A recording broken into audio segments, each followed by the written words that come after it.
State Senator Malcolm Wright has spent decades fighting for civil rights, but a quiet dinner at an upscale restaurant turns into an unexpected confrontation with subtle racism. His calm but powerful response goes viral, igniting a nationwide debate. As Malcolm navigates public fallout, he faces a new challenge: Lena Bryant, a fiery young activist demanding immediate radical change. As tensions rise between Malcolm's strategic patience and Lena's urgent approach, both must decide: can they bridge the generational divide to achieve lasting justice, or will their differences derail the movement they both fight for? Can they find common ground, or will the fight for justice tear them apart? Share your thoughts in the comments, and don't forget to subscribe for more stories on the fight for equality. The sun was just beginning to set behind the towering skyline of Washington, D.C., casting the city in hues of soft pink and gold. The streets buzzed with the hum of evening traffic, the world rushing past in its usual hurry. Inside Savory Heights, a well-known upscale restaurant in the heart of the city, the mood was far more relaxed. Here, the city's elite gathered to enjoy fine dining, secluded from the noise and chaos outside. The dim lighting, with its golden glow, flickered gently over polished wood tables, while the soft hum of jazz floated through the air. At a table near the back, in a quiet corner away from the center of activity, sat Malcolm Wright. His tailored charcoal suit fit him perfectly, the crispness of his shirt collar reflecting the precision of his professional life. Tall, broad-shouldered, and calm, Malcolm had a quiet air of authority that naturally commanded respect.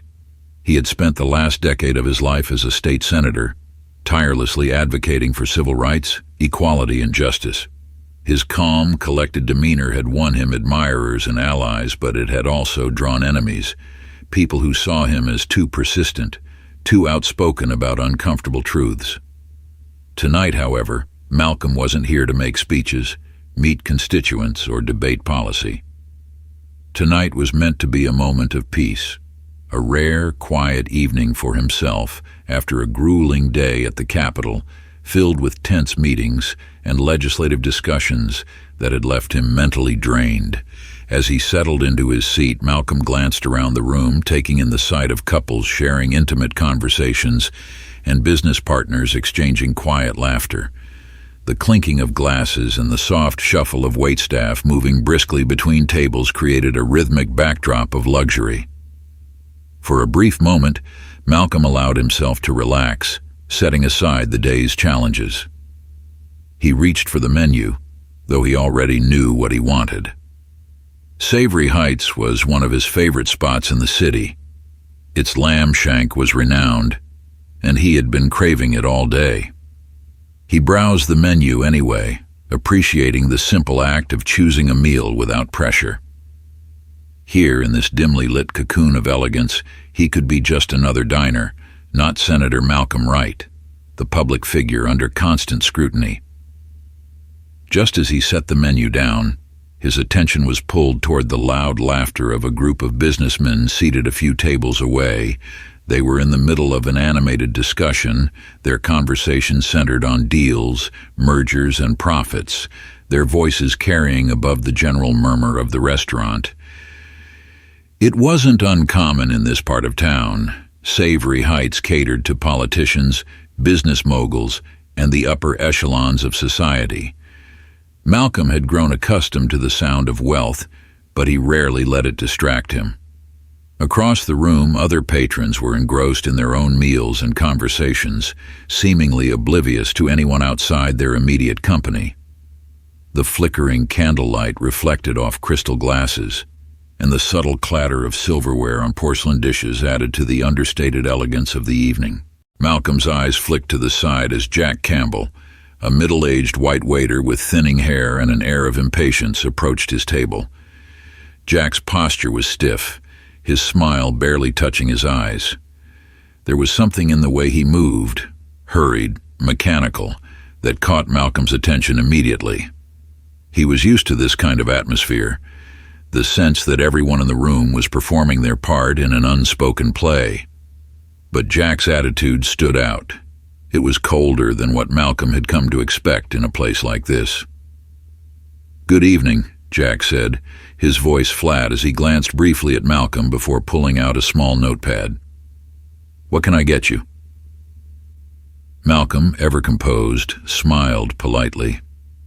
"I'll start with a glass of water and would like to order the lamb shank, please." Jack raised an eyebrow, pausing just slightly before responding. His eyes flicked up and down Malcolm's suit, his face giving away a hint of skepticism.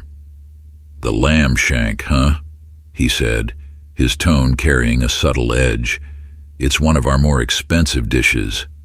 Are you sure that's what you want?" There was a beat of silence. Malcolm felt the comment hang in the air, as if it had more weight than the words themselves. It wasn't the first time he had been questioned like this, and he knew it wouldn't be the last. He had experienced these microaggressions throughout his life, small, seemingly innocuous remarks that were designed to remind him of how people like Jack saw him. But tonight, he wasn't in the mood for confrontation, at least not yet. "That'll be fine," Malcolm said, his voice even, though his eyes locked with Jack's for just a moment longer than necessary. He wanted Jack to know that he had heard the insult, that he understood what was behind the question, even if he chose not to escalate it. Jack gave a curt nod, scribbling down the order without another word. He muttered something under his breath, but Malcolm couldn't make out the words. He didn't need to. He had a good idea of the sentiment, and that was enough.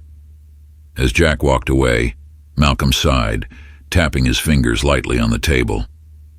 The tension in the air, subtle as it was palpable now. Even a few nearby patrons seemed to sense something had shifted, though they remained focused on their own meals. This was the kind of moment Malcolm had faced many times before, the quiet, insidious racism that followed him into boardrooms, restaurants, and public spaces.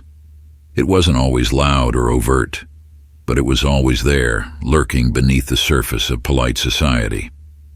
Malcolm picked up his water glass, taking a slow sip as his thoughts wandered back to the political battles he had faced recently.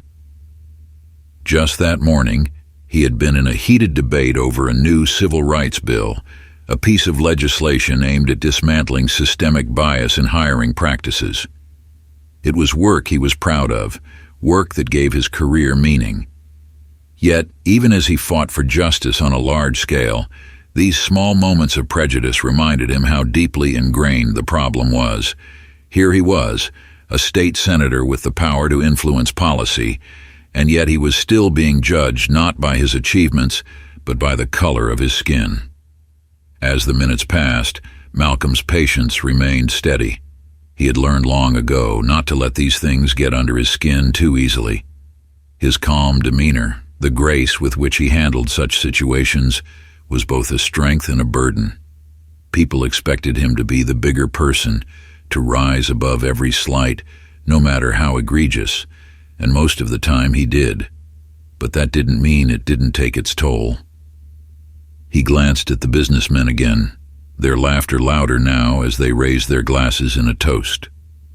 The contrast between their carefree joy and the tension Malcolm felt was sharp, almost painful. It wasn't that he begrudged them their success or their lightheartedness. It was that their world felt so different from his, even when they shared the same space. They could enjoy their evening without a second thought, while Malcolm was left navigating the subtle, unspoken boundaries of race and class that still define so much of American life. After a few more minutes, Malcolm noticed that other tables were receiving their meals while Jack had yet to return with his order. He watched as Jack floated from table to table, greeting customers with a smile that never reached his eyes, but one that was at least polite. With Malcolm, it had been different. The lack of warmth, the casual dismissal was all part of a pattern Malcolm had seen time and time again. It was as though Jack had already decided what kind of customer Malcolm was the moment he saw him. More time passed, and Malcolm's stomach growled softly in protest. His lamb shank still hadn't arrived. He glanced at his watch, realizing it had been far longer than the normal wait time. Jack had avoided his table entirely, and now Malcolm could feel the curious eyes of other diners occasionally flicking toward him. A few nearby patrons exchanged uneasy glances, whispering to one another in hushed tones. They could sense that something wasn't right, but as was typical in these kinds of situations, no one was willing to intervene. Malcolm sighed again, this time with a touch of resignation. He wasn't the type to make a scene unnecessarily, but he also wasn't going to let this slide. There was a line between grace and complacency, and Malcolm had learned over the years how to walk it. He had no intention of allowing Jack's behavior to go unchecked, but he also wasn't interested in causing a public spectacle. Not yet. He raised his hand calmly, catching the eye of another waiter, a younger man named Chris Edwards, who was passing by. Chris noticed Malcolm's gesture immediately and approached with a respectful smile. "Excuse me," Malcolm began, his tone polite but firm. "I've been waiting for my meal for quite some time now. Could you check on the order for me?" Chris blinked, clearly taken aback by the oversight. He hadn't been the one handling Malcolm's table, but the tension in the air was hard to miss. "Of course, sir," he said with a slight nod. "I'll look into it right away."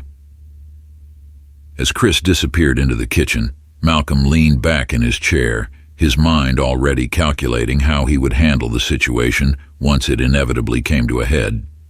He wasn't the type to tolerate disrespect, but he also knew that there were ways to address these things that could lead to meaningful change. For now, he would wait and see how the staff handled the delay, but his patience was wearing thin. From across the room, Malcolm caught sight of Jack again. The waiter was busying himself with other tables, his expression tight and controlled. There was no sign of concern or urgency in his demeanor, no indication that he was aware of the growing tension surrounding his neglect of Malcolm's order. It was clear that Jack wasn't expecting any consequences for his behavior. He likely thought he could get away with it, as he had done with so many others before Malcolm. What Jack didn't know was that Malcolm Wright wasn't just any patron. He wasn't a man who would quietly endure mistreatment and walk away. Malcolm had spent his career fighting for equality, and he wasn't about to let this moment pass without addressing it head-on. As Malcolm sipped his water, he could feel the eyes of other patrons on him more acutely now. The curiosity mixed with unease, as if they were waiting to see how he would respond. Some of them had noticed the subtle racism in Jack's treatment, but as always, they chose to stay silent, observing but not intervening. The dim lighting of Savory Heights cast long shadows across the restaurant, giving the scene a warm glow. Yet for Malcolm, the warmth of the ambiance had long since faded. As he sat at his table, eyes casually following Jack's movements across the room, his mind drifted between the present and the past, between the visible neglect he faced tonight and the long history of such moments in his life.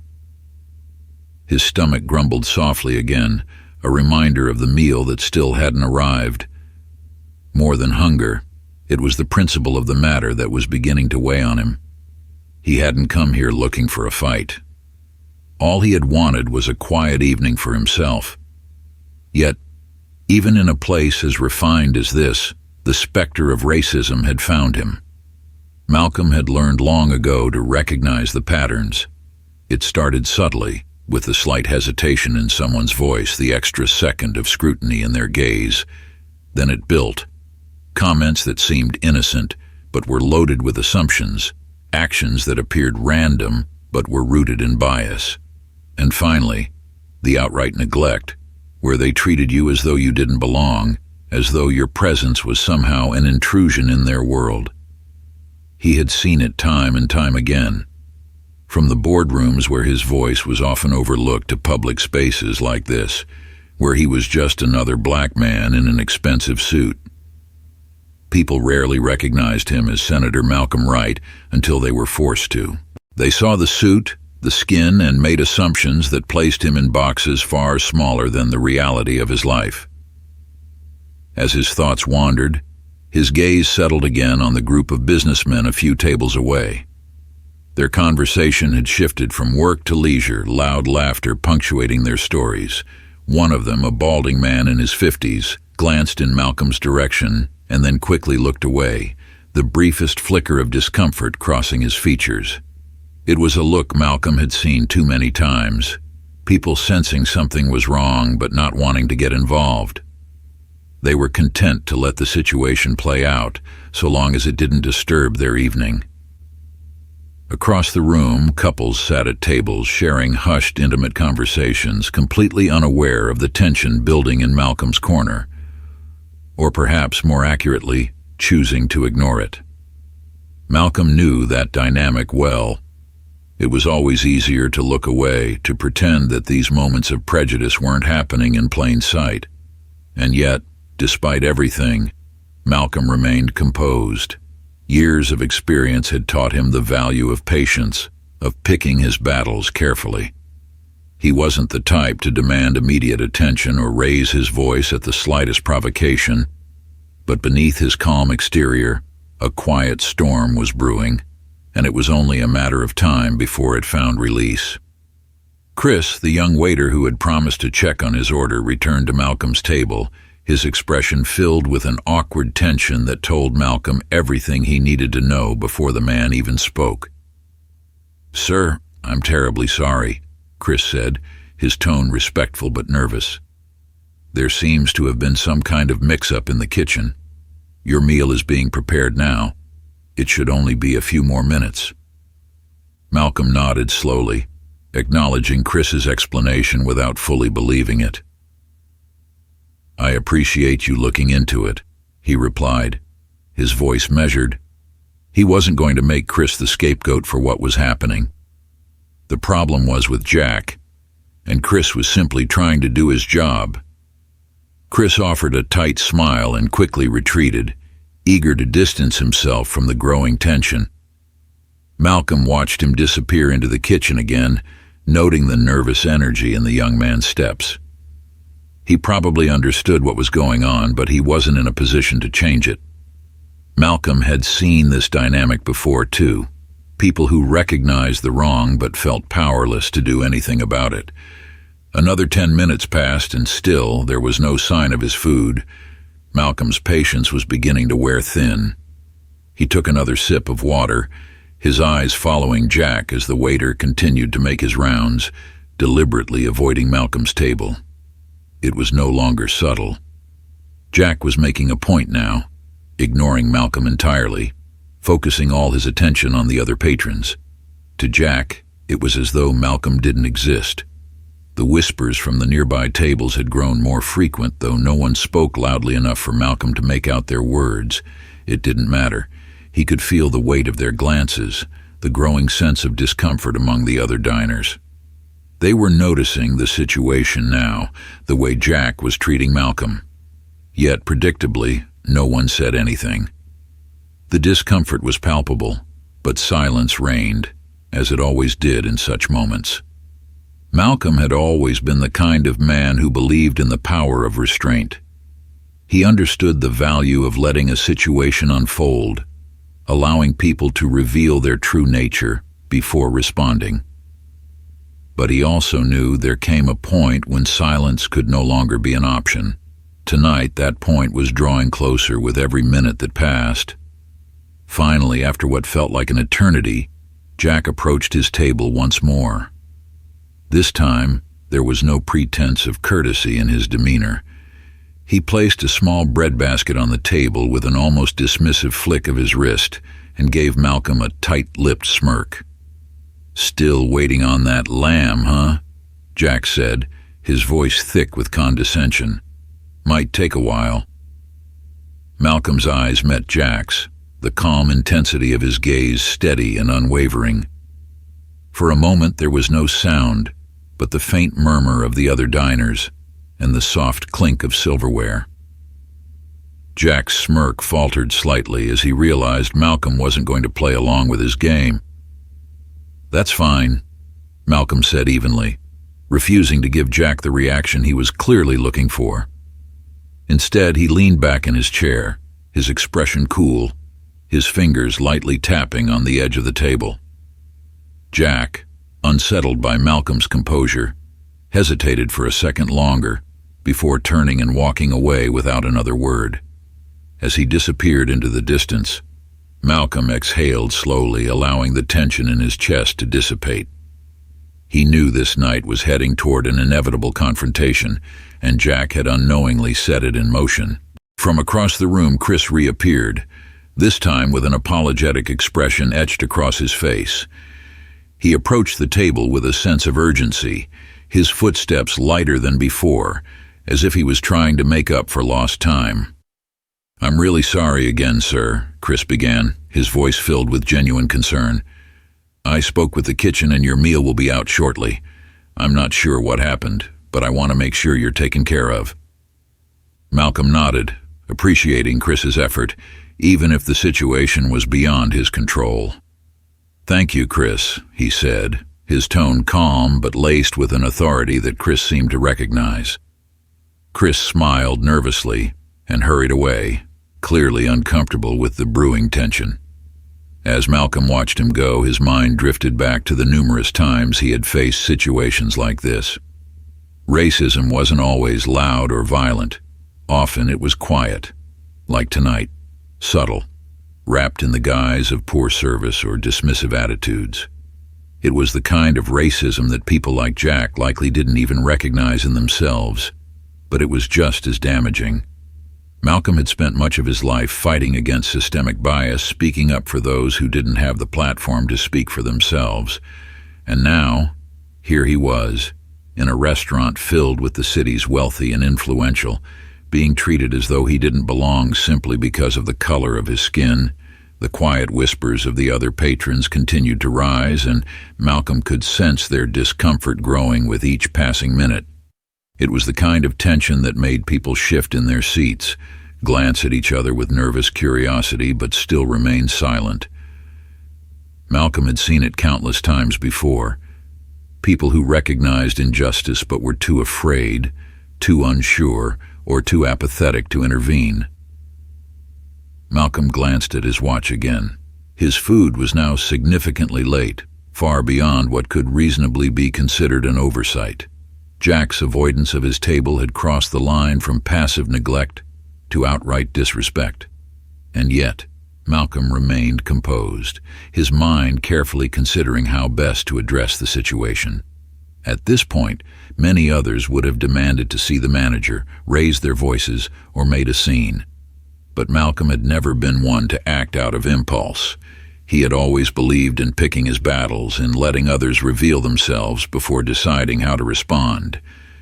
There was power in restraint, in giving people the opportunity to dig themselves deeper into their own prejudices before delivering the final blow. As the tension in the room continued to grow, Malcolm remained calm, observing the world around him. He could feel the eyes of other diners on him now, curious, confused, perhaps even sympathetic, but none of them spoke up. It was the same story, played out time and again. People witnessed injustice, but it was easier to look away, to pretend it wasn't their business. Finally, Malcolm's patience reached its limit. He raised his hand again, this time with a deliberate, measured motion that caught the attention of a passing waiter. Rachel Price, the restaurant manager, noticed the gesture and quickly made her way over, her face filled with professional concern. Rachel was in her early 40s, dressed impeccably in black, her name tag pinned neatly to her blouse. As she approached Malcolm's table, she could feel the eyes of the entire restaurant on her. This wasn't the kind of situation that typically unfolded in a place like Savory Heights, and the tension in the air was impossible to ignore. "Good evening, sir," Rachel said, her voice polite but tinged with a sense of urgency. "I understand there's been some delay with your order. I'm terribly sorry for any inconvenience." Malcolm looked up at her, his expression calm but firm. "Yes, there has been quite a delay," he replied evenly. But the delay isn't the only issue. The service I've received from one of your staff members has been less than acceptable." Rachel's smile faltered slightly, though she quickly recovered her composure. "I'm very sorry to hear that, sir. I assure you that's not how we conduct business here." "Which staff member are you referring to?" Before Malcolm could answer, Jack, who had been watching from a distance, suddenly approached the table.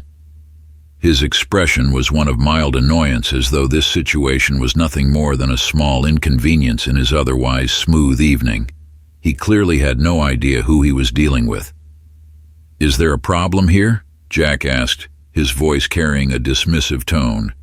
His eyes flicked to Rachel, as if expecting her to back him up. Malcolm turned his attention to Jack, his gaze steady and unreadable. He didn't speak immediately, letting the weight of the moment hang in the air. Rachel, sensing something was off, stepped slightly closer to Jack, as though trying to defuse the situation before it escalated. "There is a problem," Malcolm said, his voice low but cutting through the air like a blade. "The problem is that I've been treated with disrespect since the moment I sat down." Jack opened his mouth to respond, but Malcolm continued, not allowing him the opportunity. "You've made assumptions about me, haven't you?" Malcolm asked, his eyes locking with Jack's. "You decided, based on the way I look, that I don't belong here, that I can't afford to be in this restaurant. Isn't that right?" Jack blinked, clearly caught off guard by Malcolm's directness. His usual smug demeanor began to crumble, though he still tried to maintain control of the situation. "I didn't mean anything by it," Jack muttered, though his voice lacked conviction. "I was just doing my job." Malcolm's eyes narrowed slightly, the calm exterior still in place, but with an unmistakable intensity behind his gaze. "If this is how you do your job, then you've clearly misunderstood what it means to serve people." Rachel's face had gone pale, and she could see where this was headed. Her mind raced to find a way to salvage the situation before it got any worse, but it was too late. Jack had already dug himself in too deep, and now he was facing the consequences of his actions. The restaurant had fallen into an uneasy silence. Conversations at nearby tables had slowed to a halt, and the soft clinking of silverware was all but absent as the tension between Malcolm and Jack played out in front of the diners. All eyes were now on them, some filled with curiosity, others with discomfort, but none with enough courage to intervene. The only sound that remained was the low hum of jazz music playing through the speakers, a stark contrast to the mounting conflict. Jack, standing stiffly next to Malcolm's table, blinked rapidly as the weight of Malcolm's words sank in. For a brief moment it was clear that he hadn't expected the situation to escalate this far. He had grown accustomed to getting away with this kind of behavior, a few muttered words, a dismissive attitude here and there, and no one ever called him out on it. But tonight was different. He had misjudged Malcolm entirely, and now he was facing the consequences. "I didn't mean anything by it," Jack repeated, his voice quieter now, tinged with an edge of defensiveness. But the confidence he had displayed earlier was gone, replaced by a creeping sense of realization that he had made a grave mistake. Malcolm, still seated, regarded Jack with the same composed intensity that had unsettled him earlier. There was no need for Malcolm to raise his voice or lash out.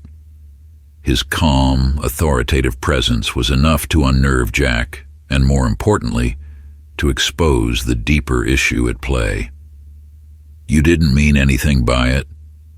Malcolm echoed softly, his tone measured but carrying the weight of someone who had endured this treatment too many times before.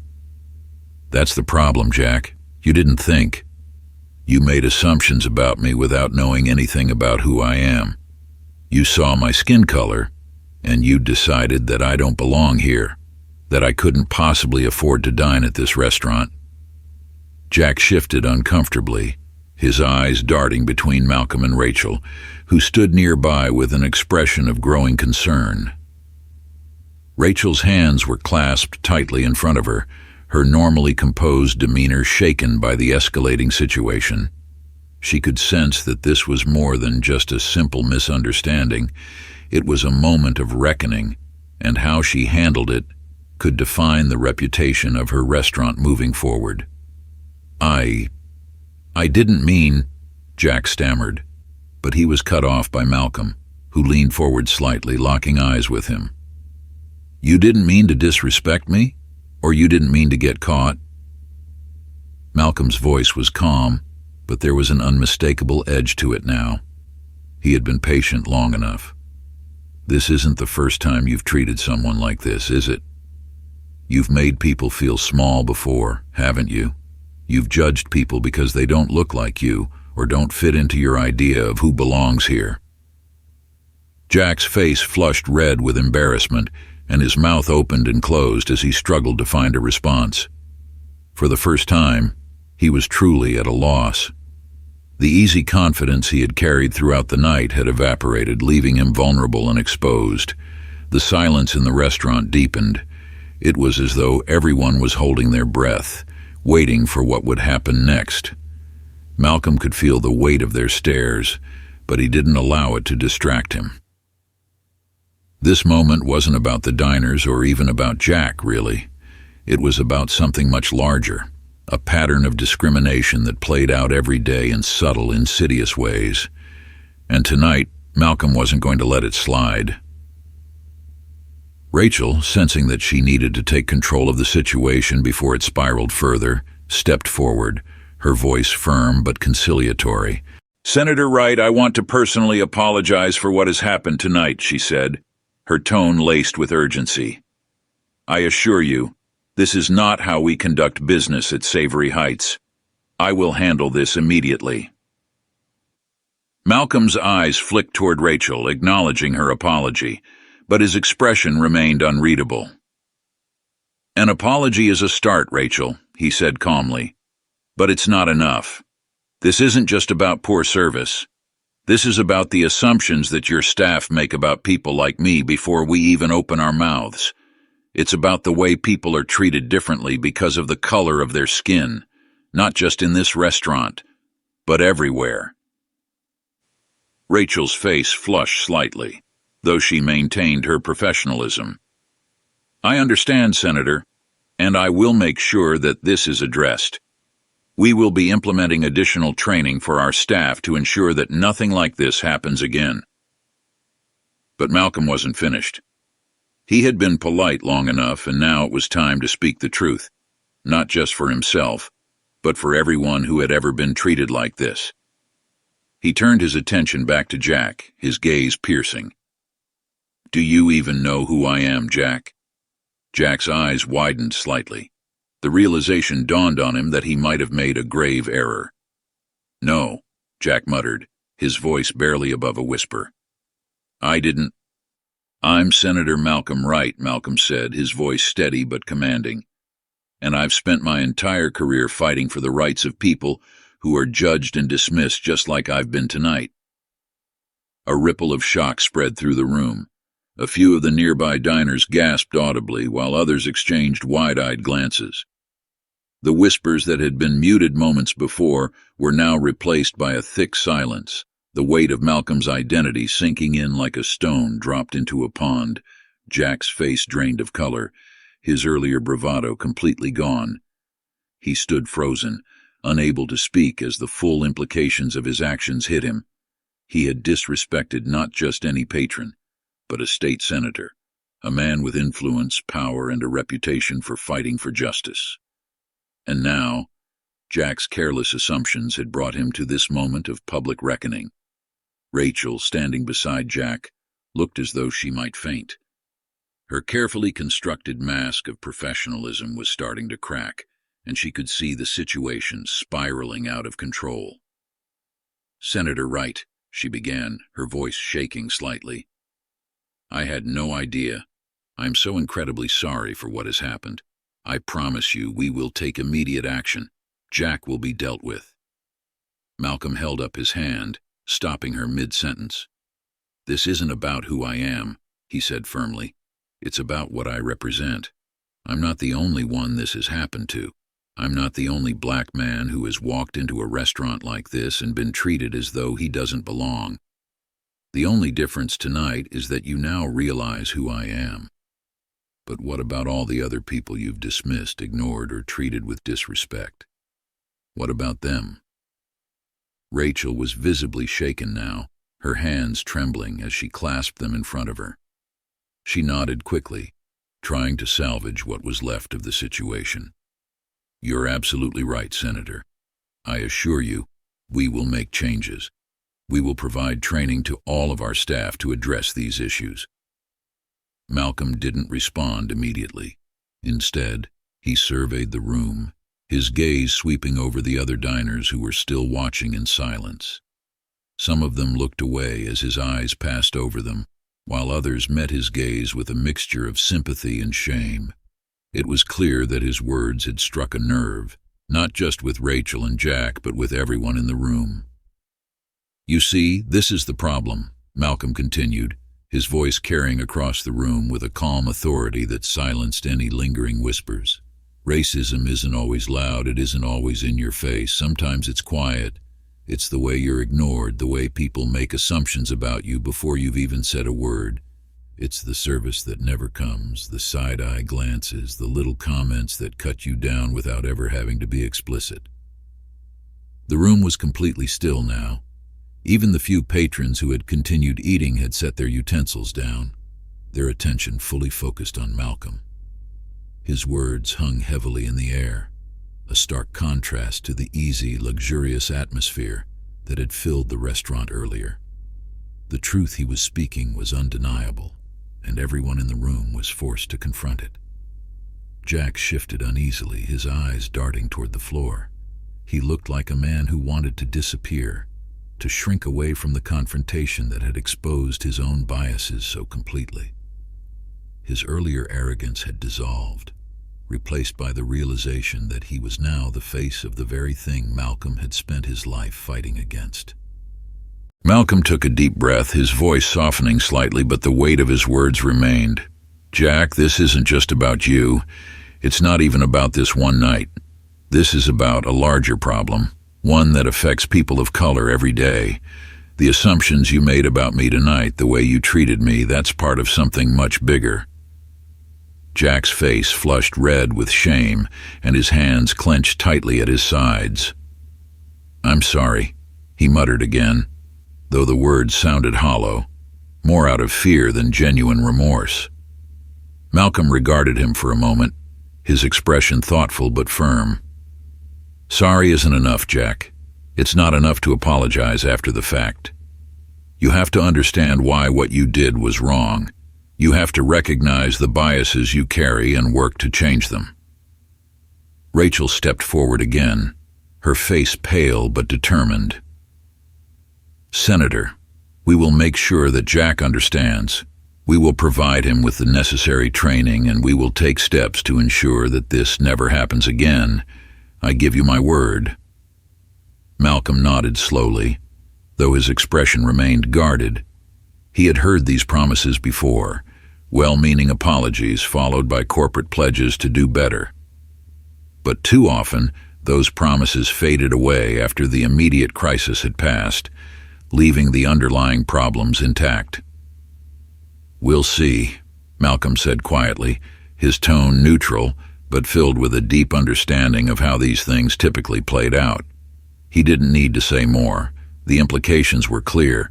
He had no interest in free meals or superficial apologies. What he wanted was accountability, real, lasting change.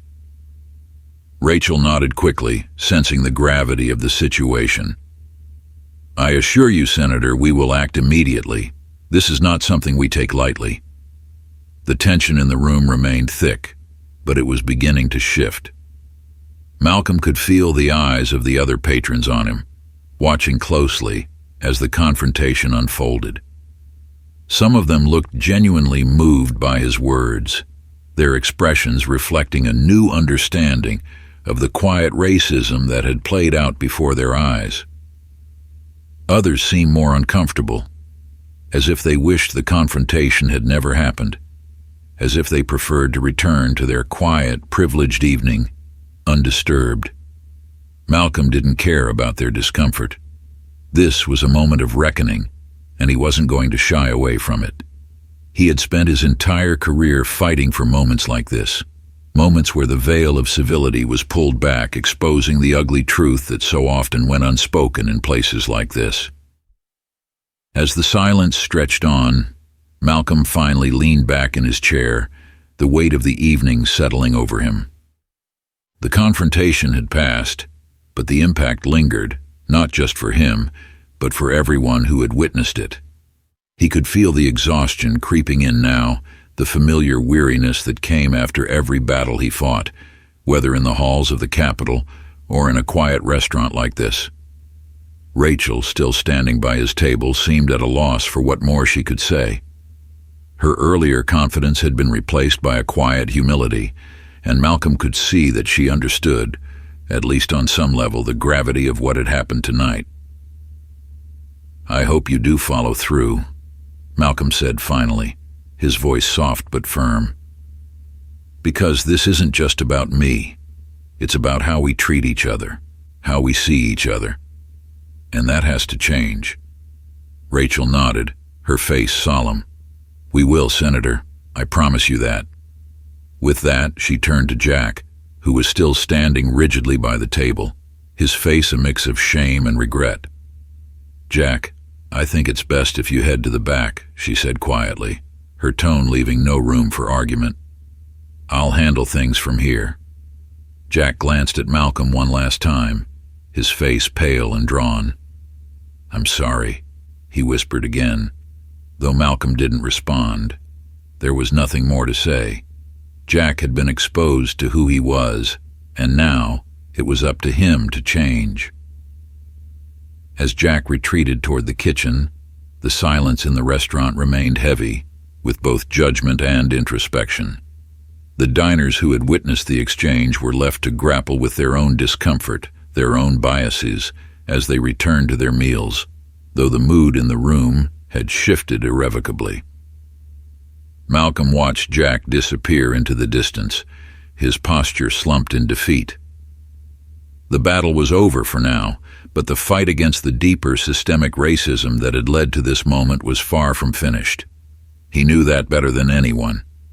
The tension in the restaurant lingered like a thick fog, refusing to dissipate even after Jack had slunk off toward the kitchen. The whispers that had filled the room earlier had quieted, replaced by a heavy silence as the weight of what had just transpired settled in. The diners, many of whom had initially been lost in their own private conversations, were now fully aware of the confrontation they had just witnessed. Some glanced nervously in Malcolm's direction, others stared at their plates, unwilling to meet his gaze.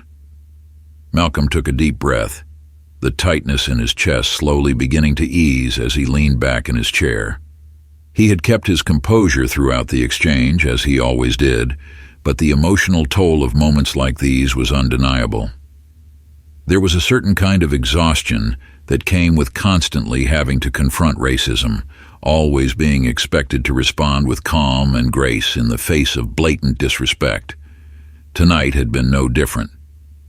Though he had stayed composed, the weight of Jack's casual racism, of Rachel's corporate apology, and of the silent judgment from the other diners pressed down on him like an invisible burden.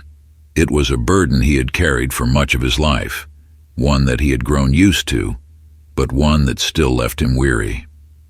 As the other patrons slowly resumed their meals, Malcolm remained seated, his thoughts swirling with the familiar frustrations that often accompanied these moments. He had handled the situation the way he always did, with patience, dignity, and restraint.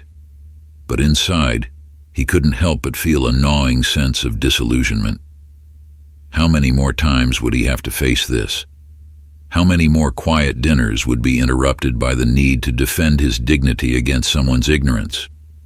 It wasn't just the overt acts of racism that wore him down, but the subtle, insidious moments like these, the microaggressions, the dismissive glances, the unspoken judgments. It was tiring. Being a public figure came with its own set of expectations, and Malcolm had always understood that. As a state senator, he was constantly in the public eye, always aware that his actions were scrutinized more closely than others. He knew he had to be careful about how he responded to these situations. One wrong move, one outburst, and the media would paint him as angry, unreasonable, or worse. So he kept his cool. He stayed composed. But the pressure to always be the bigger person was relentless. As Malcolm sat quietly at his table, his phone buzzed in his pocket, pulling him out of his thoughts. He glanced down at the screen to see a familiar name flashing. David Jones. David had been one of Malcolm's closest friends since their college days. Like Malcolm, David was deeply involved in the fight for civil rights and social justice, though his activism often took a more direct, grassroots approach. Where Malcolm worked through legislation and policy, David was out on the streets organizing protests and speaking out on the front lines of change. Malcolm picked up the phone and pressed it into his ear. "Malcolm, man, I just saw what happened." David's voice came through, a mix of concern and frustration evident in his tone. "Are you all right?" Malcolm smiled faintly at the sound of his friend's voice, grateful for the connection. "I'm fine," he replied, though his voice was laced with fatigue. "It's just the same old story, you know." "I know," David said, his tone softening. "I saw the video. Someone in the restaurant must have recorded the whole thing. It's already making the rounds online." Of course, Malcolm thought. It was the age of smartphones and social media. It wasn't surprising that someone had captured the confrontation. It was only a matter of time before it became a talking point in the news cycle. "And how's it being framed?" Malcolm asked, though he already knew the answer. David sighed. "So far, the responses are mixed. Some people praise you for how you handled it. Others are saying you were too harsh on the waiter, that it was just a misunderstanding." Malcolm shook his head. It was always the same. No matter how calmly or respectfully he addressed the situation, there were always people who rushed to defend the perpetrator, downplaying racism as a mere misunderstanding. They refused to see the patterns, the way these moments stacked up over a lifetime, eroding one's sense of belonging and self-worth. "You know how it is," David continued. "There are people who get it, who understand what you were fighting against tonight, but then there are the others, the ones who refuse to see it for what it is. They'll never understand what it feels like to walk into a room and be judged before you've even spoken a word."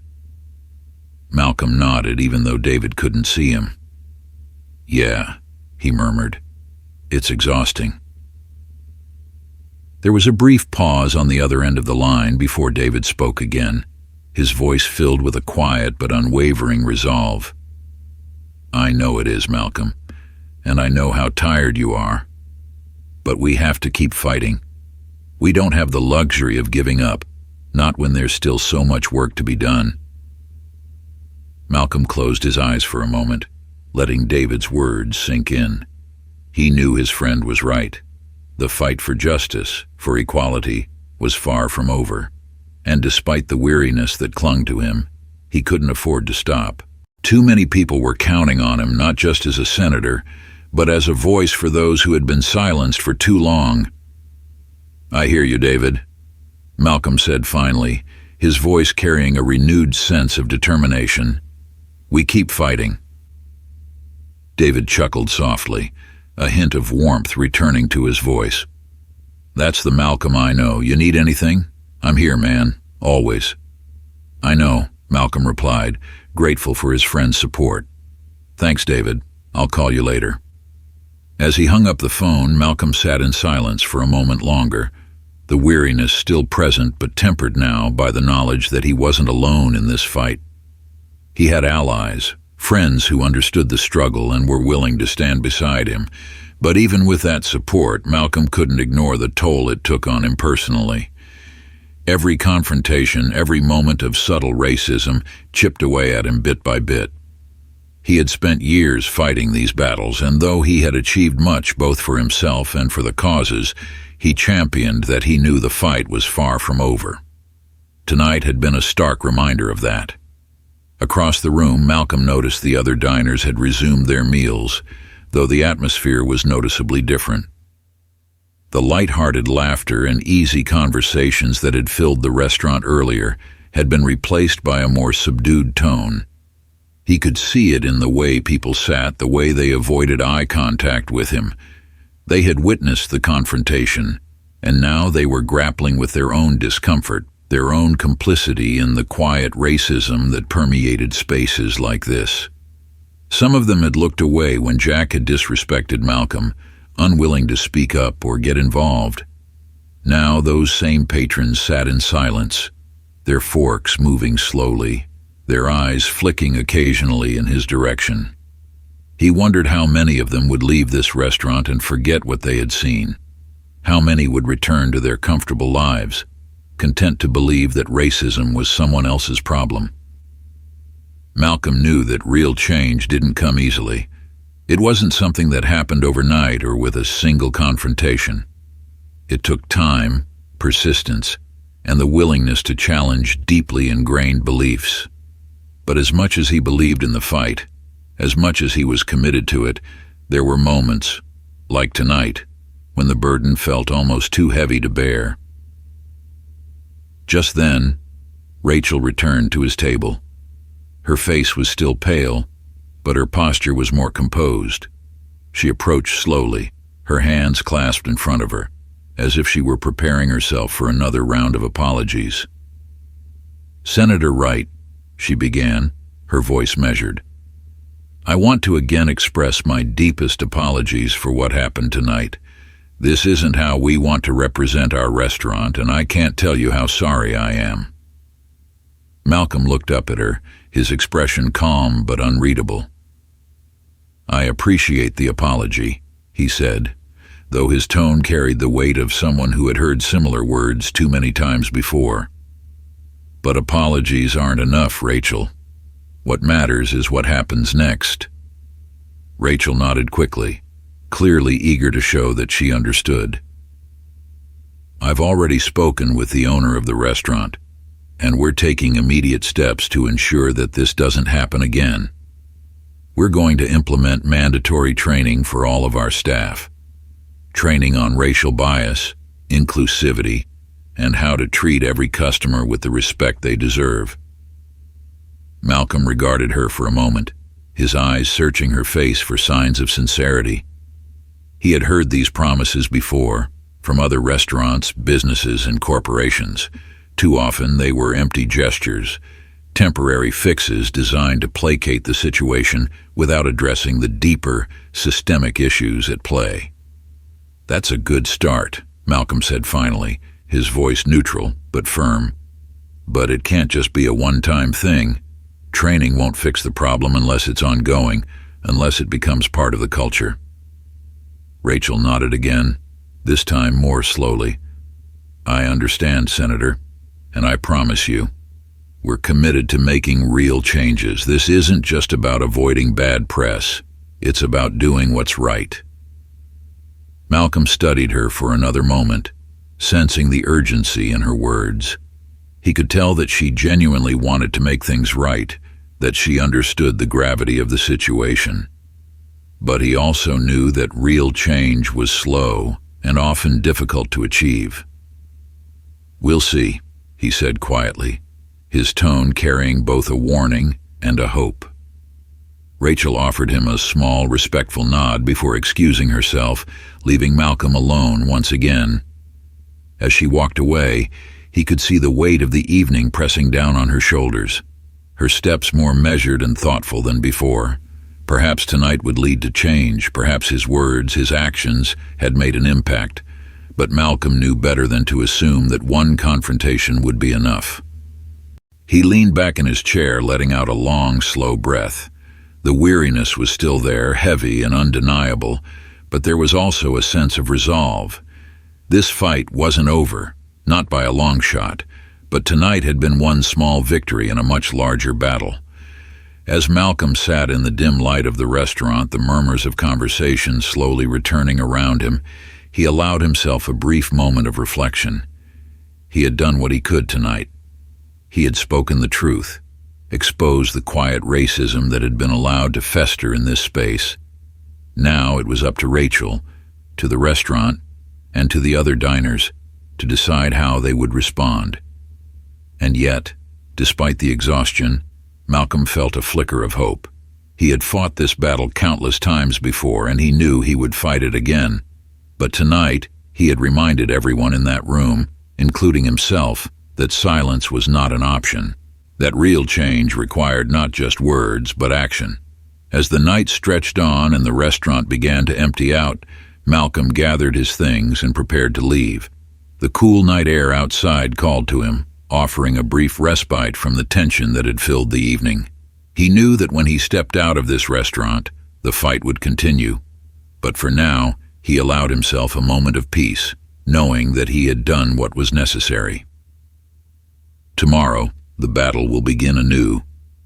But tonight, he had stood his ground, and that was enough. Malcolm stepped out of the restaurant, feeling the cool night air wash over him. It was a welcome contrast to the heat and tension that had filled the dining room. For a moment, he simply stood on the sidewalk, his breath visible in the chill as he looked out over the city. The lights of Washington, D.C. twinkled in the distance, and the soft hum of traffic and voices provided a quiet soundtrack to his thoughts. The events of the evening played over in his mind, the confrontation with Jack and Rachel, the silence of the other patrons, the weariness that had settled deep in his bones. It wasn't just about tonight. It never was.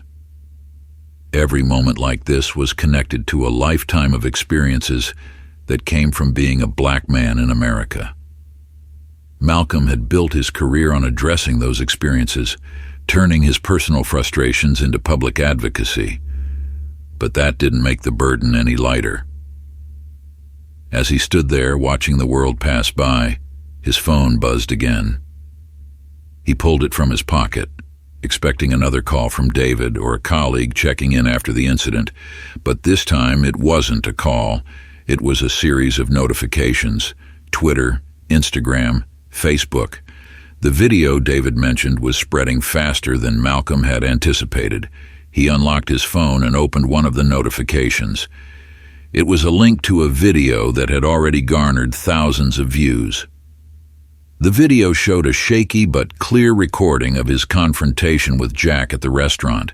The camera captured everything: the quiet disdain in Jack's voice, Malcolm's calm but powerful response, and the shocked reactions of the other patrons.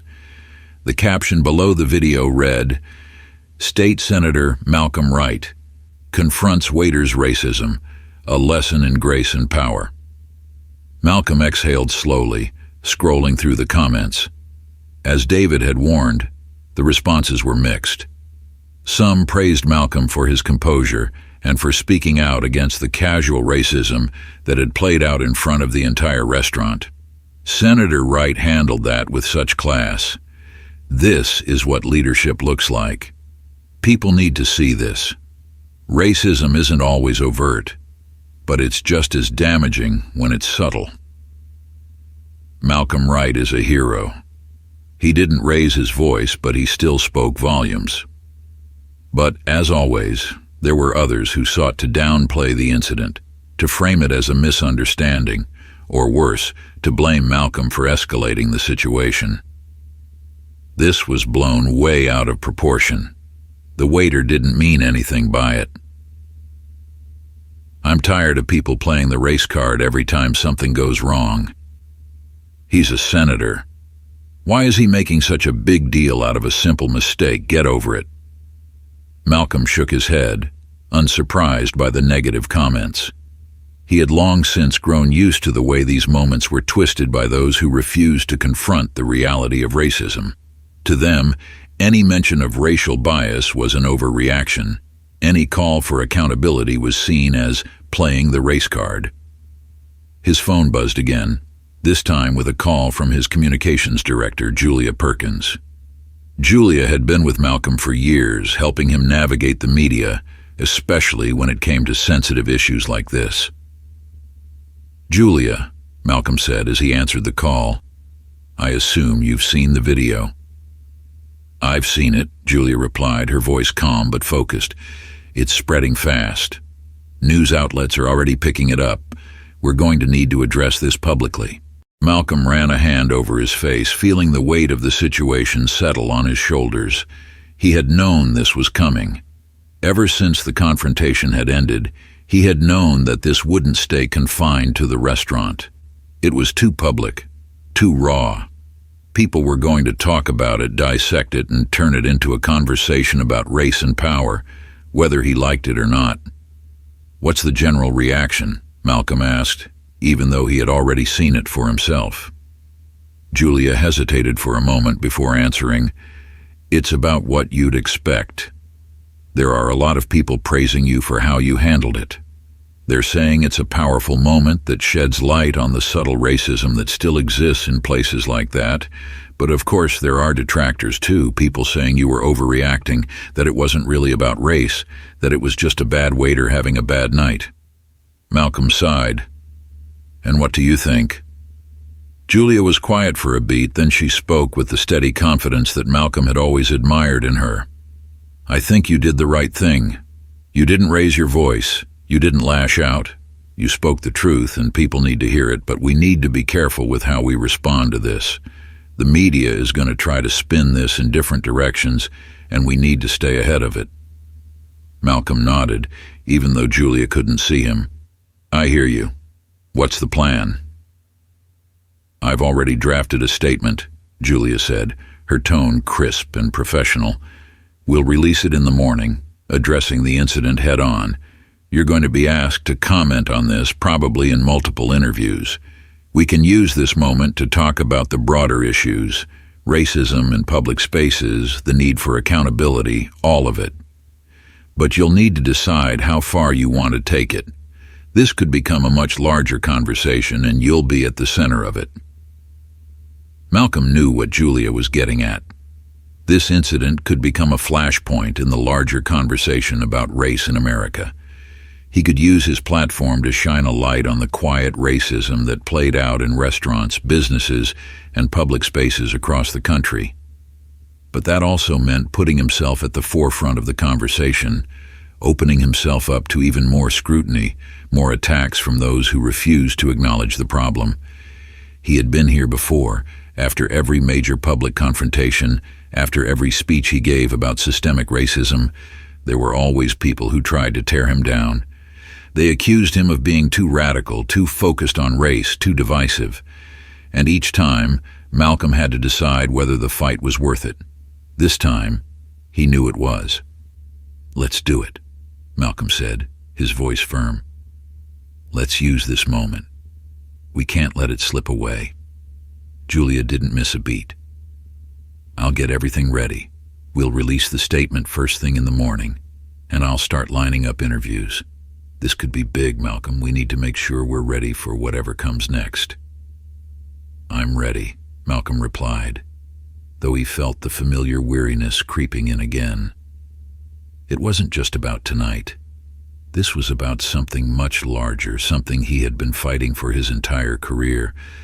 As he hung up the phone, Malcolm turned and walked toward his car. The night was quiet, the city lights casting long shadows across the pavement. He knew that tomorrow everything would change. The incident at the restaurant would no longer be a private moment of quiet confrontation. It would become a public battle, one that would spill into the national conversation about race and justice. But that was tomorrow. For now, Malcolm allowed himself a moment of solitude as he drove through the city streets, the weight of what was to come settling over him. The following morning, the sun had barely risen over the horizon when Malcolm's phone began to buzz with a steady stream of notifications. The video from the restaurant had gained even more traction overnight, with major news outlets picking it up and amplifying the conversation.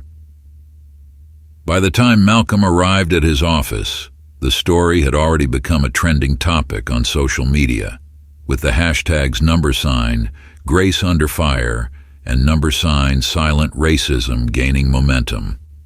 Julia was waiting for him in his office. Her laptop opened in front of her as she reviewed the latest headlines. "Morning, Senator," she said, standing to greet him.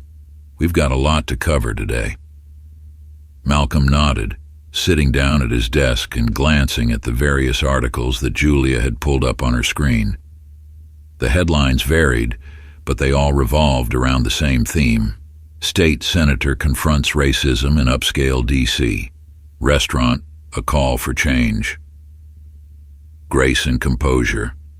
Malcolm Wright's poised response to racism goes viral.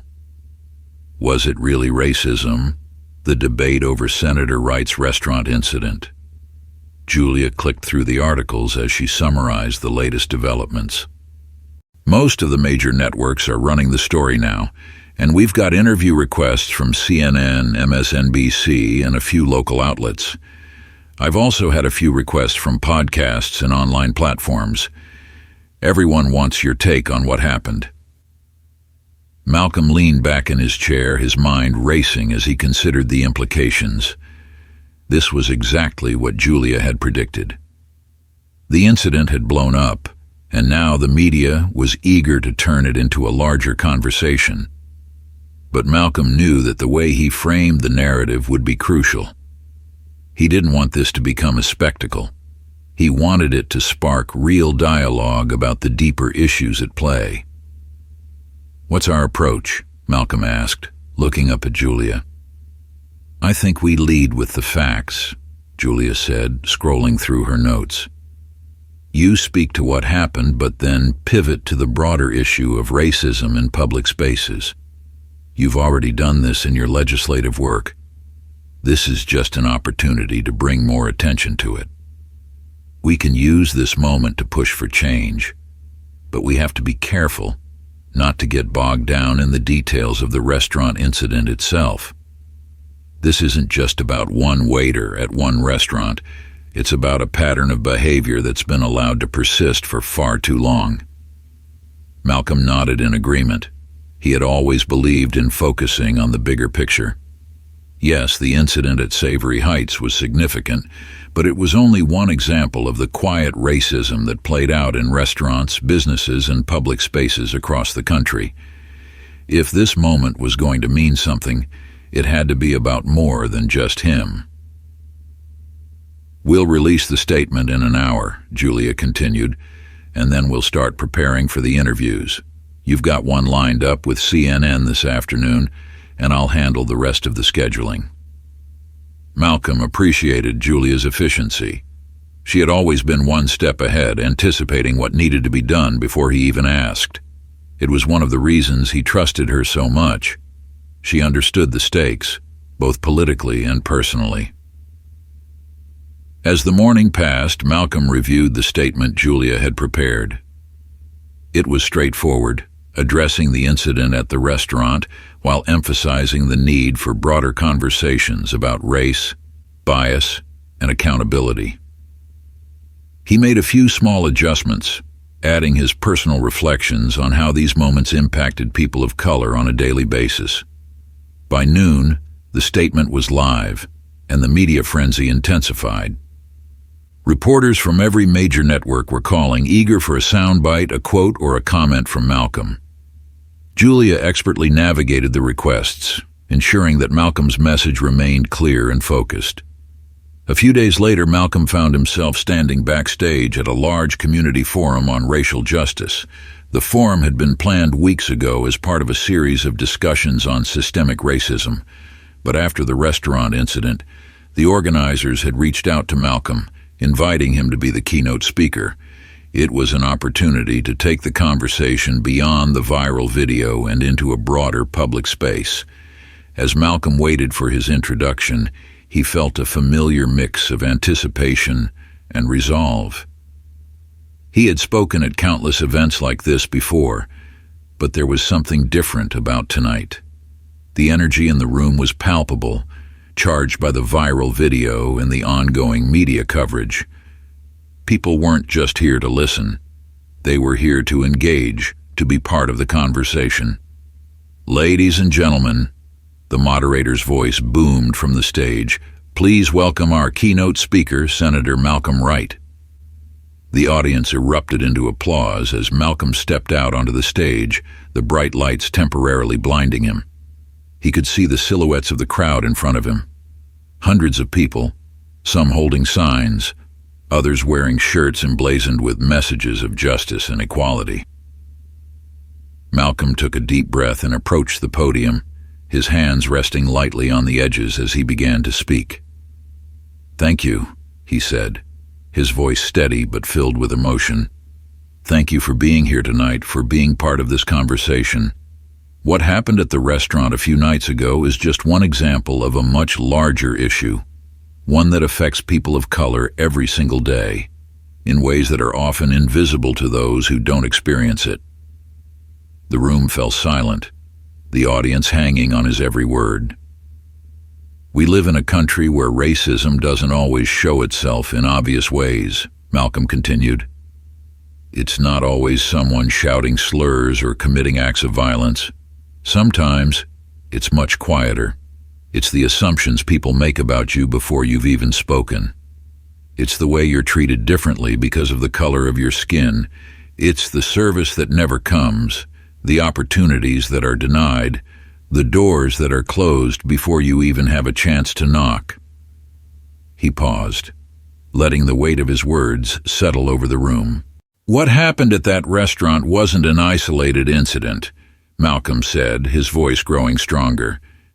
"It's part of a pattern that plays out in businesses, schools, and communities across this country. And if we want to change that, we have to be willing to confront it head on. We have to be willing to speak up, to call it out when we see it, and to demand better from the people and institutions around us." The audience erupted into applause, some people rising to their feet as they cheered Malcolm on. But as the noise died down, a voice from the back of the room called out, cutting through the applause. "What about accountability, Senator?" The voice belonged to Lena Bryant, a young activist who had been making waves in the community for her outspoken approach to social justice. "What happens to the people who get away with this kind of behavior? How do we hold them accountable?" Malcolm looked out at Lena, his eyes meeting hers across the room. He had followed her work closely, admired her passion and commitment to change, but he also knew that she represented a more radical approach, one that didn't always align with his methods of working within the system. "That's a great question," Malcolm said, his voice calm but firm. "Accountability is critical. But we also have to recognize that change doesn't happen overnight. It takes time. It takes persistence. We can hold people accountable, yes, but we also have to create spaces where people can learn, where they can grow and understand the harm they've caused." Lena crossed her arms, her expression skeptical. "But how do we know they're actually learning? How do we know they won't just go back to the same behavior once the cameras are off and the media stops paying attention?" Malcolm considered her words carefully before responding. "We can't always know for sure, but that doesn't mean we stop trying. We have to keep pushing for accountability, but we also have to be willing to educate, to give people the opportunity to change. It's not about letting them off the hook, it's about recognizing that change is a process and it's our responsibility to lead that process." Lena didn't look entirely convinced, but she nodded, acknowledging Malcolm's point. The room was quiet now, the weight of the conversation hanging in the air. Malcolm took a deep breath, knowing that the moment of confrontation was an important one. Lena represented the frustration that so many people felt, the anger at a system that seemed designed to protect those who perpetuated racism. And while Malcolm understood that frustration, he also believed that real change required a balance of grace and accountability. "Look," Malcolm said, his voice soft but strong, "I'm not here to tell you that change is easy. It's not. It's hard, and it's slow, and sometimes it feels like we're not making progress at all. But I've spent my entire career fighting for that change, and I can tell you this: every step forward, no matter how small, matters. Every conversation, every moment of accountability, every act of courage, all adds up. And if we keep pushing, if we keep demanding better, we will see the change we're fighting for. The room erupted into applause again, the energy even higher than before. Malcolm could feel the momentum building, the sense that this conversation was just the beginning of something much larger. As the applause died down, Malcolm stepped back from the podium, feeling both the weight of the moment and the promise of what was to come. The applause from the forum still echoed in Malcolm's mind as he sat alone in his office later that evening, the quiet hum of the city just beyond the window. His speech had been well received, the crowd's energy palpable, but the exchange with Lena Bryant had left him unsettled. He couldn't shake the feeling that her challenge had resonated with more people than just the young activist herself.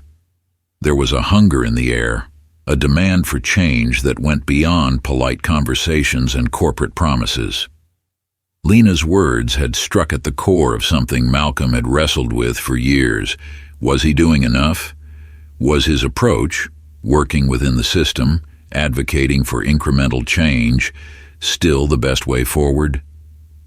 He rubbed his eyes, exhaustion settling into his bones as he leaned back in his chair.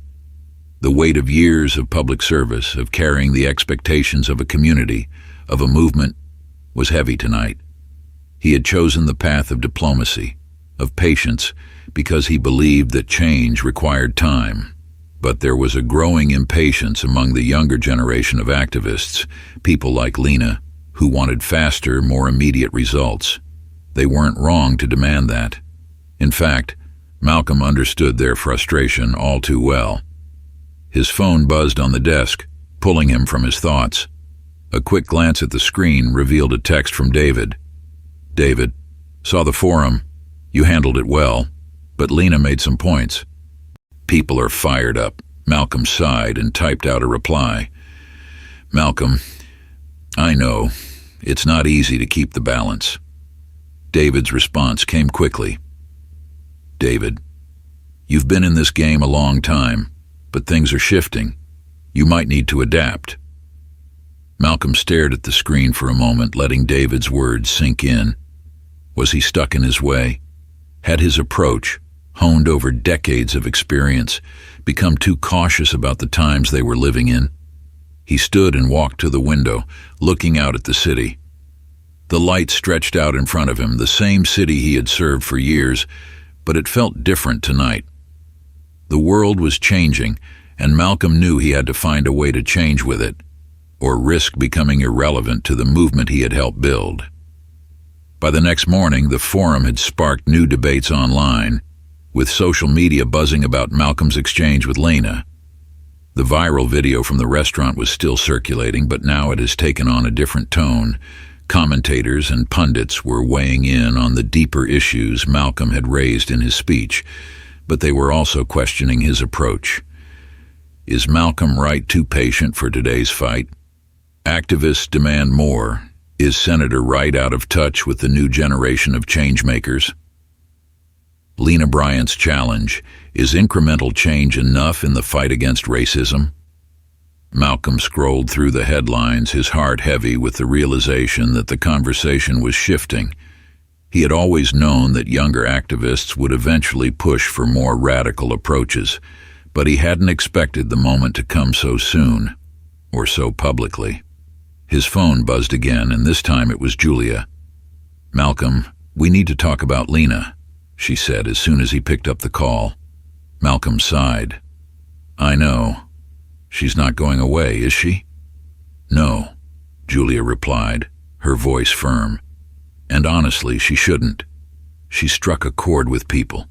They're listening to her, and now the media is picking up on it." Malcolm sat down at his desk, leaning forward as he listened. "What are you suggesting?" "I'm suggesting we get ahead of this," Julia said. "There's an event happening tomorrow, A panel on racial justice. Lena is scheduled to be there, and I think you should be too." Malcolm hesitated. "You want me to debate her? That's not going to go over well.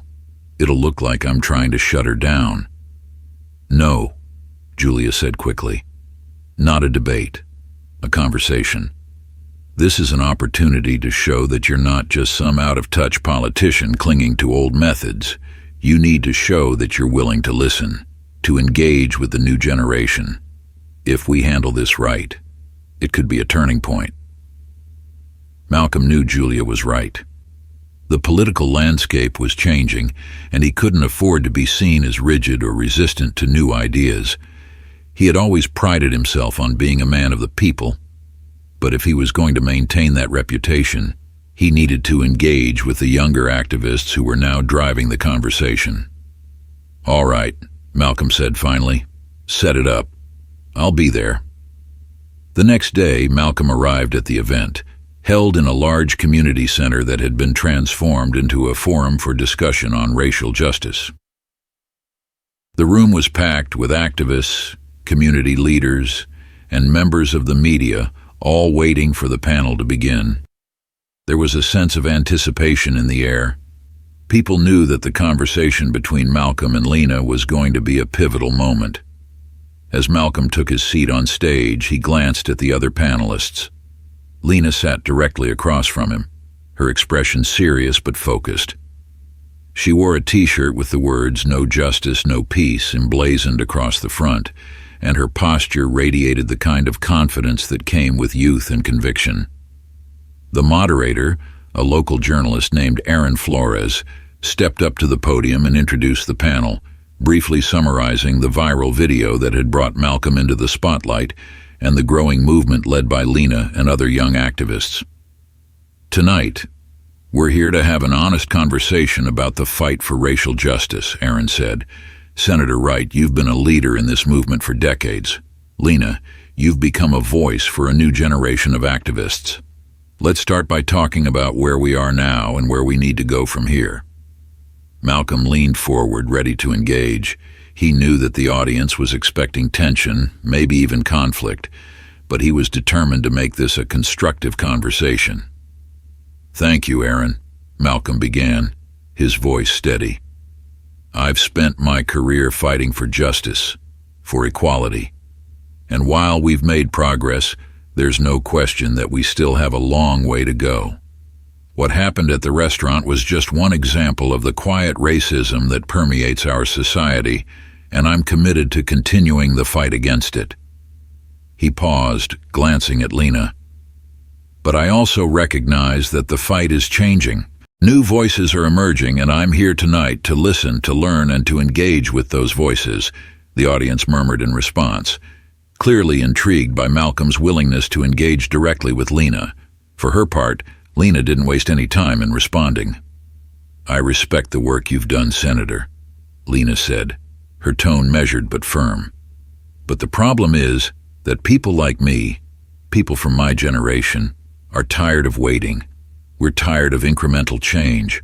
We're tired of being told to be patient while people like Jack," she paused, referring to the waiter from the restaurant incident, "continue to get away with their quiet racism. We need real accountability, and we need it now." Malcolm nodded, understanding her frustration. "I hear you, Lena, and I agree that accountability is critical. But we also have to recognize that change doesn't happen overnight. We have to build the structures that will support lasting change, not just temporary fixes." Lena leaned forward, her eyes flashing with passion. "But that's the problem, Senator. Those structures are built on systems that are already broken. We can't wait for them to be reformed from the inside. We need to dismantle them and start over." The room went still, the tension between Malcolm's pragmatic approach and Lena's more radical vision hanging in the air. Malcolm could feel the weight of her words pressing down on him, and for a moment he wasn't sure how to respond. He knew that Lena's vision was compelling, but he also knew that tearing down systems without a plan for what came next could lead to chaos. "You're right that the system is flawed," Malcolm said carefully, But if we tear it down without a plan for what comes next, we risk leaving a vacuum that could be filled with something worse. We need to fight for change, yes, but we need to do it in a way that ensures stability, that ensures progress won't be undone by the next election cycle. Lena shook her head, clearly unconvinced. But that's just another way of saying we need to wait. And people like me, like the ones in this room, are done waiting. The audience erupted into applause, many of them clearly aligned with Lena's sense of urgency. Malcolm felt the pressure of the moment, but he didn't back down. "I understand the need for urgency," Malcolm said, raising his voice slightly to be heard over the crowd. "But I also understand that change is a process. It's not about waiting, it's about building a foundation for lasting change. We can demand accountability now, but we also need to think about what comes next."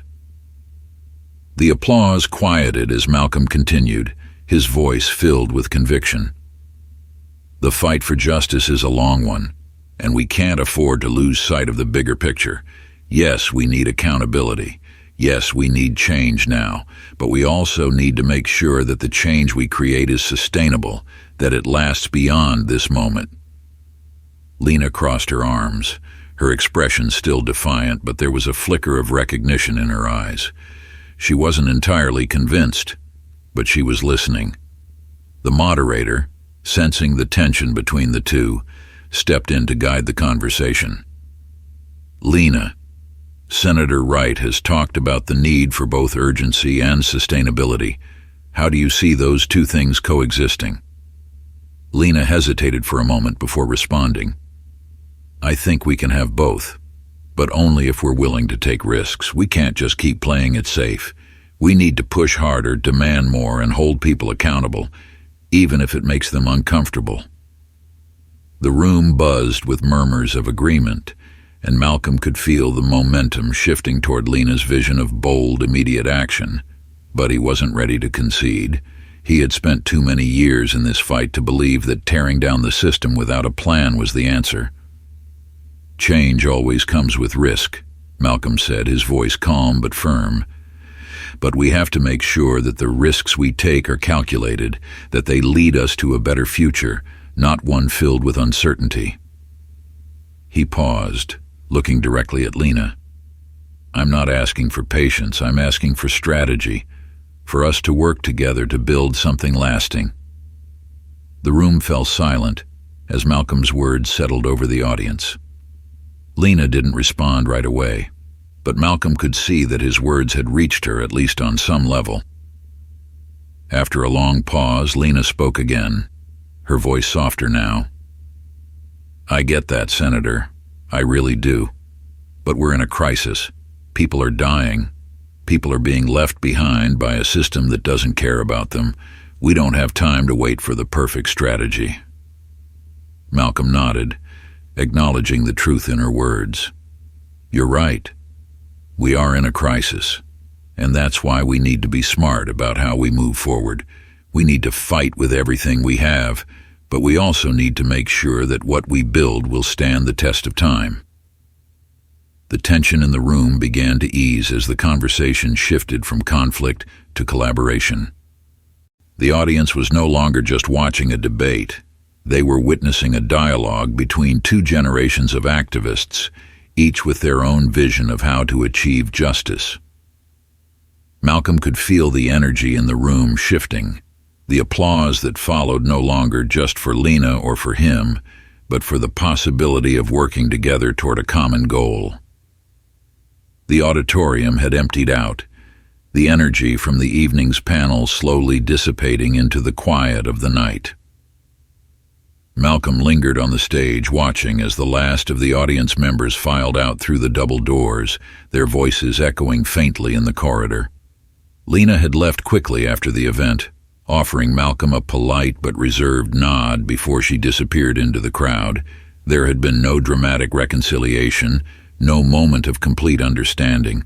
But Malcolm wasn't disheartened. The exchange between them had been raw, honest, and necessary. As the room emptied, Malcolm was left with the quiet hum of his own thoughts. The dialogue with Lena had forced him to confront questions he had been avoiding for some time. Was his approach still effective in a world that demanded more immediate change? Was he, as some of his critics had suggested, too patient, too embedded in the system to truly push for the kind of transformation people like Lena were fighting for? He took a deep breath, feeling the weight of the years he had spent in this fight pressing down on him. It wasn't that he didn't believe in the cause anymore. He believed in it more than ever.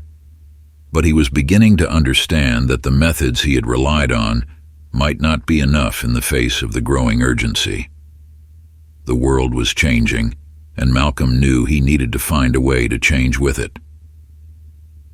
Julia approached him from the side of the stage, her face a mix of concern and quiet admiration. "You handled that well, Malcolm," she said, offering him a small smile. "Lena's tough, but I think you got through to her." Malcolm nodded, though his thoughts were still swirling. "Maybe," he replied, his voice distant, "but she got through to me too." Julia raised an eyebrow, surprised by the admission. "What do you mean?" Malcolm sighed, running a hand through his hair as he considered his next words. "I mean, she's right, at least in some ways. People like Lena are tired of waiting, and I can't blame them.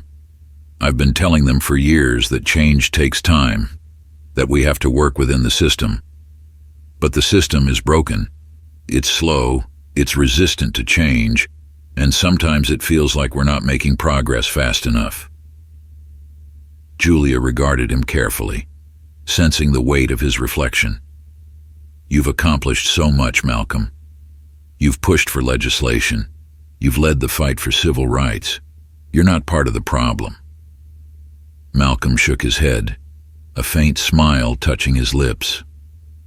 "I'm not saying I am, but I also can't ignore the fact that there's a growing divide between people like me who've been in this fight for decades and the new generation who want to see results now.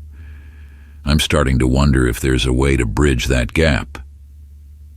Julia placed a reassuring hand on his shoulder. "If anyone can do it, it's you. You've always found a way to bring people together, to balance progress with patience." Malcolm appreciated her words, but he knew that this was different. The tension between him and Lena wasn't just about strategy. It was about generational change. The world was moving faster, and Malcolm had to figure out how to keep up. "I'll need to think about it," Malcolm said quietly, standing and gathering his things. "We've got a lot of work to do." Julia nodded, falling into step beside him as they left the auditorium. "You're right. But tonight was a step in the right direction. You didn't shut her down. You didn't dismiss her concerns. That's more than a lot of people in your position would have done." Malcolm chuckled softly. "The bar's pretty low, huh?" Julia smiled. "Maybe. But that doesn't mean your efforts don't matter." They walked in silence for a few moments before Malcolm spoke again. "I need to meet with Lena. Just the two of us. We've got more to talk about, and I don't want it to happen in front of a crowd. This can't just be about winning debates." Julia paused for a moment, considering the idea. "I can set that up. But I'll be honest, Malcolm, Lena's not the kind of person who's easily swayed. She's passionate, and she's not afraid to push back." "I know," Malcolm replied. "That's exactly why I need to talk to her." A few days later, Malcolm found himself sitting at a small cafe in the heart of the city, waiting for Lena to arrive. The cafe was modest but cozy, filled with the quiet hum of conversation and the aroma of freshly brewed coffee. It was a stark contrast to the tension of the panel, a space that felt more intimate, more conducive to honest dialogue. Lena arrived a few minutes later, her expression cautious but not hostile. She took a seat across from Malcolm, glancing around the cafe before turning her attention to him. "Thanks for meeting with me," Malcolm said, offering her a genuine smile. I know things got a little heated the other night, but I wanted to continue the conversation. Lena shrugged, her face unreadable. I'm not one to back down from a fight, but I appreciate you reaching out. A lot of people in your position would have just ignored me. Malcolm nodded. That's part of the problem, though, isn't it? Too many people dismiss what you're fighting for because they think they know better. I don't want to be one of those people. Lena leaned back in her chair, her arms crossed. So what do you want, Senator? You've been in this game for a long time. You've worked inside the system, and I get that. But people like me, we're done waiting. We're done with compromises that don't get us anywhere. Malcolm took a sip of his coffee, his eyes meeting hers. I get that. And I'm not here to tell you to be patient. I'm here because I think there's value in both approaches, yours and mine. Lena raised an eyebrow, clearly skeptical. You think so? Because from where I'm standing, it feels like your approach is just slowing us down. Malcolm didn't flinch at the bluntness of her words. He had expected this. I know it can feel that way. Believe me, I've been frustrated by the slow pace of change too, but we need to be smart about how we move forward. You want to dismantle the system, and I understand why. But we also need to make sure we're not tearing things down without building something better to replace it. Lena sighed, her frustration evident. That's what everyone keeps saying, though, and while we're busy building, people are still suffering. People are still being killed. We don't have time for strategy sessions when lives are on the line. Malcolm nodded, acknowledging the truth in her words. You're right. There's an urgency to this fight that can't be ignored. But there's also a risk in acting without a plan. We need both the urgency to act and the strategy to make sure what we build lasts. We can't afford to lose sight of one for the other. Lena stared at him for a long moment, her expression unreadable. Finally, she spoke, her voice softer than before. You really believe that, don't you? That we can have both? I do, Malcolm said firmly. I've spent my whole life fighting for that balance, and I think we can achieve it, if we work together. Lena considered his words, her gaze thoughtful. It's not that I don't respect what you've done, Senator. I do. But I'm tired of people telling me to wait for change. We've been waiting for too long. Malcolm leaned forward, his voice steady. I'm not asking you to wait. I'm asking you to fight smarter. I'm asking you to work with me, not because I have all the answers, but because together we can push this movement further than either of us could on our own. Lena didn't respond immediately. She looked out the window, her expression contemplative. Finally, she turned back to Malcolm, her eyes meeting him with a newfound sense of understanding. Okay, she said quietly. Let's see what we can do. Together. Over the next few weeks, Malcolm and Lena worked side by side, finding common ground where they had once stood on opposite sides of the ideological divide. They attended community meetings, organized protests, and spoke at rallies. Their message unified by the belief that both urgency and strategy were necessary for real, lasting change. The media, once eager to pit them against each other, began to take notice of their collaboration. Headlines shifted from debates over whether Malcolm's approach was outdated to stories of how the generational gap between him and Lena was being bridged for the greater good. 2 generations, one fight. Senator Wright and activist Lena Bryant forged new path forward, from confrontation to collaboration, how Malcolm Wright and Lena Bryant are pushing for change. Malcolm felt a renewed sense of purpose. For the first time in years, he didn't feel like he was simply reacting to the slow grind of politics. He was part of something bigger, something that blended the best of his experience with the fire of Lena's activism. Together, they were building a movement that wasn't just about incremental change or radical overhaul, but about creating a future where both approaches could coexist. It wasn't easy. There were still disagreements, still moments of tension between their different visions for how to achieve justice. But those moments were now tempered by mutual respect, by the understanding that they were both fighting for the same goal, even if their methods differed. As the weeks went on, Malcolm found himself looking at the future with a new perspective. He had always believed that change was possible, but now he knew that the path forward didn't have to be as rigid as he had once thought. There was room for both patience and urgency, for strategy and bold action, and if he could help guide that balance, he would. One evening, after a long day of meetings and planning sessions, Malcolm found himself sitting alone in his office, the city lights twinkling outside the window. The work was far from over. There were still battles to be fought, still challenges to overcome. But for the first time in a long while, Malcolm felt a sense of peace. He had learned from Lena, just as she had learned from him. Together, they had built something new, something that neither of them could have achieved alone. It was a quiet victory, one that wouldn't make headlines or go viral on social media, but it was a victory nonetheless. As Malcolm sat in the stillness of the night, his phone buzzed with a text from Lena. "Lena, you're not so bad, Senator. Maybe this collaboration thing isn't the worst idea after all." Malcolm smiled, typing a quick response. "Malcolm, glad to hear that. We're just getting started." He set the phone down and leaned back in his chair, the weight of the years lifting ever so slightly. The fight would continue, but tonight, Malcolm allowed himself to rest. The months that followed Malcolm's collaboration with Lena brought about a quiet but noticeable shift in the movement for racial justice. Their partnership had inspired many, bridging the gap between older activists who had fought for decades and younger voices pushing for more immediate change. The media buzz had died down, as it always did, but the work behind the scenes continued. The collaboration wasn't a headline anymore. It was a living, breathing effort grounded in community action and legislative progress.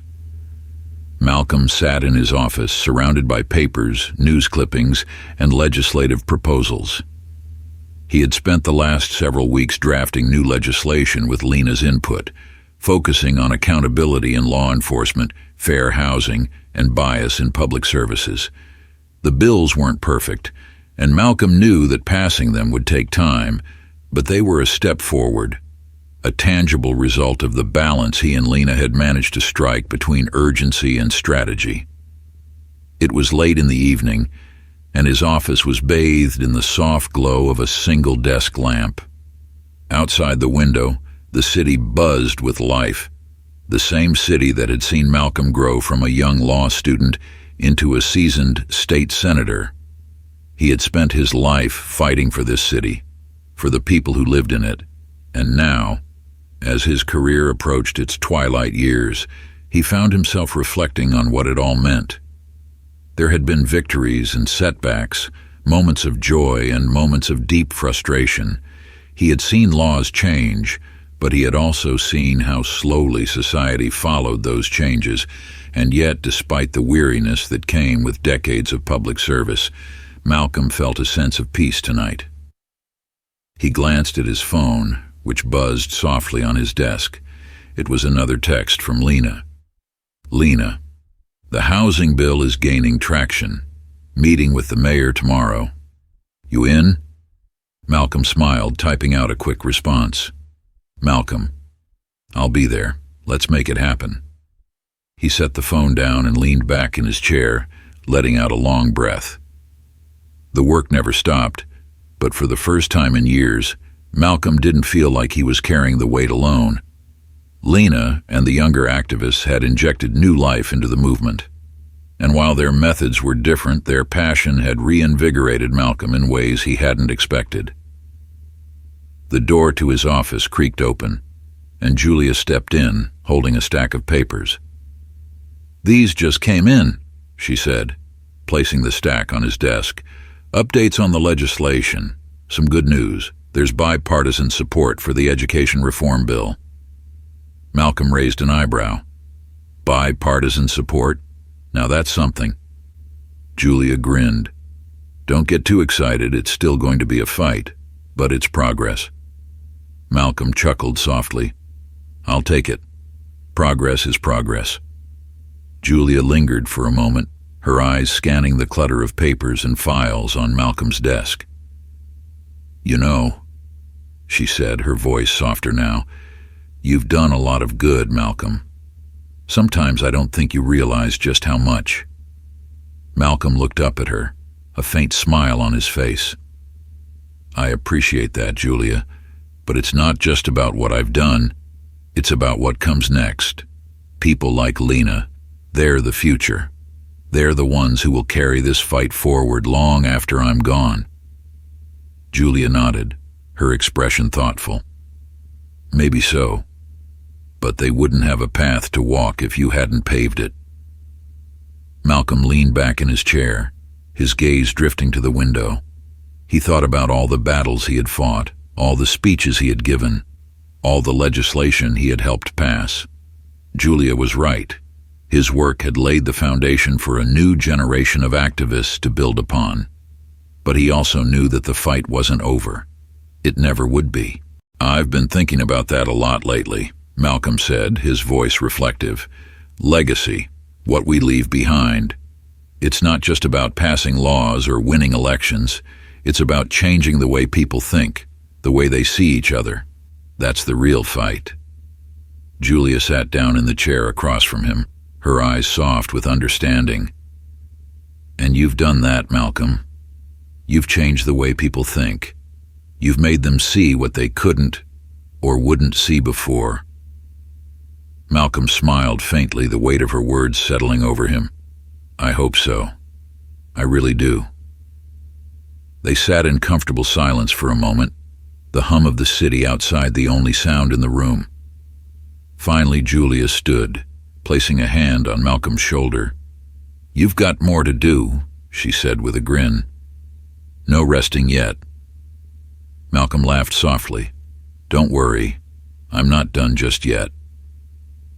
A few weeks later, Malcolm found himself standing on the steps of the Capitol, watching as a crowd gathered in the square below. It was a peaceful protest, organized by Lena and her fellow activists, demanding action on the housing reform bill they had been working on for months. The bill was one of the many pieces of legislation that Malcolm had shepherded through the halls of power, and now it was on the cusp of becoming law.